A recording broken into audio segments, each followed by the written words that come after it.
Hey, welcome back to Bridal Sewing Techniques, and today we're going to talk about sewing prom. I know that doesn't make any sense. This is a bridal sewing channel, right?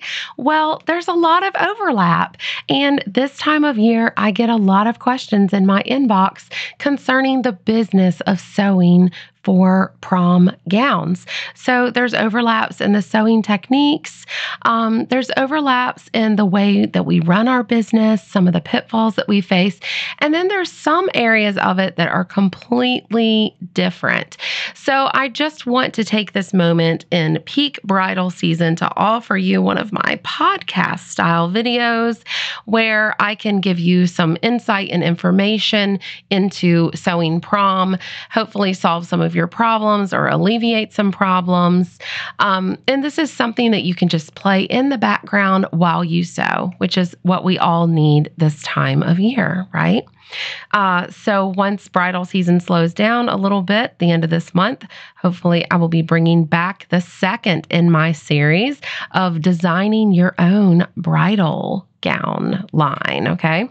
So it's going to be your whole collection, and we're doing it from start to finish. We're starting with like inspiration and mood boards and fabrics and draping and tech packs and either sewing it yourself or finding a contractor, how to bring it to market. It's all things becoming a wedding gown designer kind of thing, working on developing your own first line of bridal wear. So stay tuned for that. In the meantime, let's get back to talking about prom. Let's start with 3 basic things that you need to keep in mind when you sew for prom clients, homecoming clients, anything of the sort. I was going to say military ball, but that can be a little bit different. So let's just stick with mostly prom and homecoming for this discussion. So the main things that you need to keep in mind to kind of keep you out of hot water is, number 1, you have got to have a contract. I don't care if you are a hobby sewer 10 months out of the year and you pick up some prom dresses a couple months out of the year just to get some extra fun money for your beach vacation, whatever. I don't care, okay? You've got to have a contract. It does not matter if you're typically a hobby sewer. This is so important, and I cannot emphasize it enough. Okay, so how do you get your contract? 1, you could ask a local seamster that you're close with and ask to borrow. And of course, you would just tweak it to make it work for you. The problem with that is you're not entirely sure if that contract is airtight. Number 2, you can just sit down with a local small business attorney and draw up a contract together. That's what I did. Number 3, I do actually sell them, and no, this video is not a pitch. This is just a blip on it. I do sell contract packs if you would like to go that route. I do still recommend, though, that you sit down with a local attorney because laws do vary. But it will be a lot cheaper for you to sit down with something that's already kind of in place than it would be to kind of reinvent the wheel. So I do have those for sale. They're linked to down below. They're also linked to on my website. So contract, all right? You've got to have a contract before you do anything with the dress. This is signed before you start the project.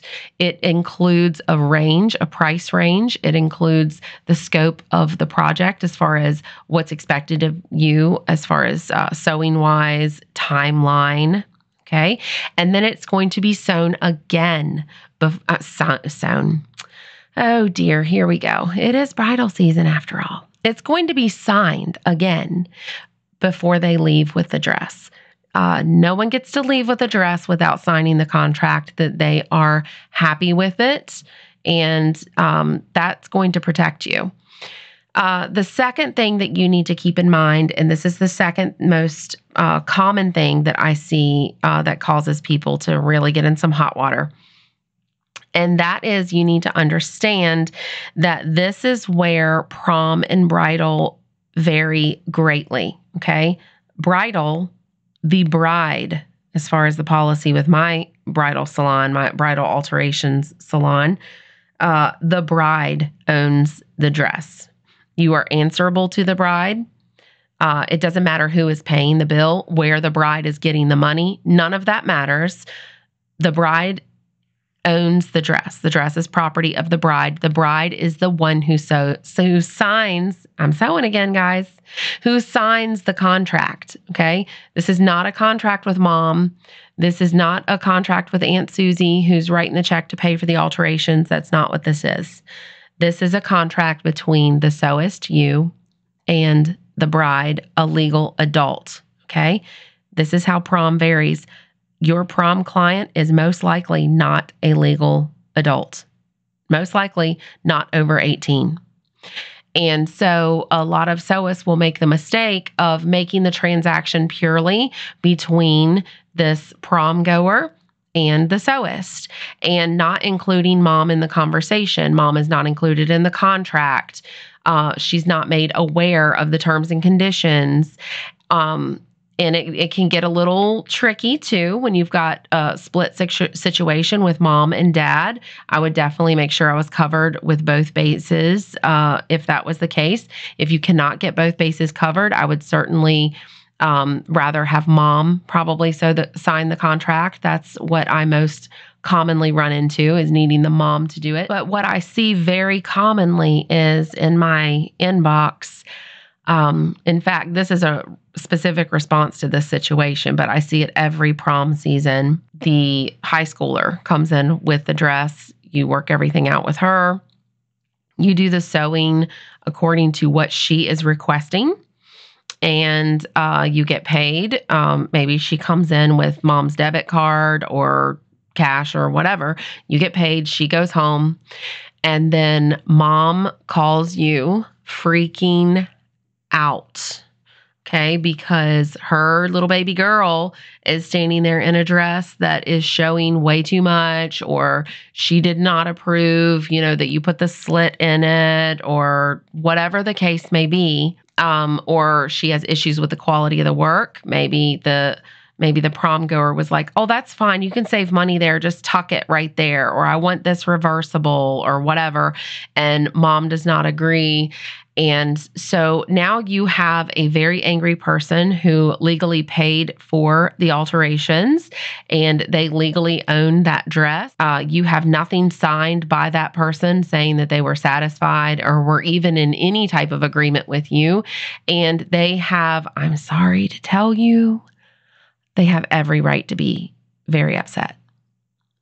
And it's not that you saw it coming. It's not that you did anything malicious and you communicated great with the prom goer, but that prom goer is not a legal adult and she cannot enter into a contract with you. So I don't do prom at all, but I used to back in the day. And some of these issues were kind of part of why I got out of it. Okay. So it is very stressful, but you need to make sure that mom or whoever the guardian is, I'm saying mom, but you know what I mean, that legal guardian comes to at least the first appointment and is there and signs the contract and agrees about the scope of the project and whatever. And that mom or guardian has to be there for the final try-on / pickup and has to sign off on that job. That will save you 90% of your problems right there. Okay. That is the only legal way to handle altering prom. If you do anything outside of that, you're going to get in trouble and they have a right to make you be in trouble. So, I'm not saying that to be mean. I'm just telling you like it is. That's how it is. So the other thing, this is the third thing that I was alluding to that you need to be aware of with prom. And if you've sewn prom and bridal for very long, you are aware of this. Prom gowns almost require more detailed work than even wedding gowns do. Oftentimes the base fabric is a knit, which is, just like a pain to work with. It's It's difficult to rip the seams out of it without putting holes in the fabric. There's usually lots of sequins and beads to work around, so you have to pop those off, do the alterations, have a fit, sew them all back on. You have to worry about heat sensitivity of the elements that are there on the dress. I've even seen prom dresses that, due to the heat of steaming, or sometimes they need pressing for the alteration, but the fabric and the design, the detail elements will not handle the heat and they'll change color or melt or whatever. So that can be a little bit more complex. Saying all that, the bad news is, as you know, they are usually, the clients are not as willing to pay as much as they will for a wedding gown. So essentially, it doesn't matter to them that it takes you more time and, it's trickier, a lot more handwork than the bridal. To them, they're like, but this is just a little high school event, if you kind of flip it and look at how important does it seem to them as far as pictures and how good they look and what people think of them, it is very big to them. But when they look at the financial side of it, they're looking at like, oh my goodness, we're already renting a limo and we're doing hair and makeup and nails and, the shoes and, they've already spent usually 3 times more on the dress than they expected to spend. And then now you're telling them they have to do alterations. It can be a little bit overwhelming for them. So unfortunately, they can kind of turn and take that out on you. So do keep that in mind, that when you're talking to them and giving them a price, you need to make sure you're very clear with them ahead of time about what all you're getting into. Another thing under that same umbrella, as far as the pricing goes and the complexity of the work, do keep in mind they're also a lot of times trying to cut corners by getting gowns online for deep, deep discounts. And they see this picture, when they buy the dress, and basically it's a scam. And when they get the dress is nothing like it. And a lot of times they want to kind of freeze the price. They want to have this dress for $100, but they want it to look like this $1,300 dress that they were knocking off, and it's just too much to ask. So this is something that you have got to have to be a conversation in the very, very beginning to adjust their expectations. And you have to not be afraid to let people walk away, and they can go to someone else if they are expecting you to just give them the world for next to nothing, okay? So it's not worth your sanity. And I promise you, there's plenty of people out there who are willing to pay a fair amount for your work. So you have to be very careful about that. You don't want every client. I do have a video about that. It's a money video, and I'll link to that also in the video description. And that's going to help you with your money mindsets. And it's kind of like an affirmations video. It's not woo-woo at all, but it just goes into how you need to adjust how you feel about charging for your work. And that's something you can listen to over and over. It's very encouraging for many a sewist. So definitely give that a try. I do hope that this has helped you, and I hope that this gives you a little bit more insight to what's going on here in this busy, busy prom and bridal season. And if you have any other questions, please leave them in the comments down below. Don't forget, I do have my book. I'll link to that down below as well. That is also on my website. And a special thank you to this podcast / video sponsor, Audible. I will also link to that down below. They've got some free goodies for you right now. And with all the hours of sewing that we're all doing right now, we could sure enough use some free audiobooks, right? Free Audible audiobooks. So check out that deal down below. I have a special link for you so you can have that playing in the background. You can play my playlists for free, of course, always on YouTube. A lot of people like to do that, play that in the background, but also you can give Audible a try. So give me a holler down there in the comments. Any questions that come up during the season, even sewing questions. If you have sewing questions, the best way to get me is to DM me on Instagram. where we can share pictures and I can do voice memo back and forth.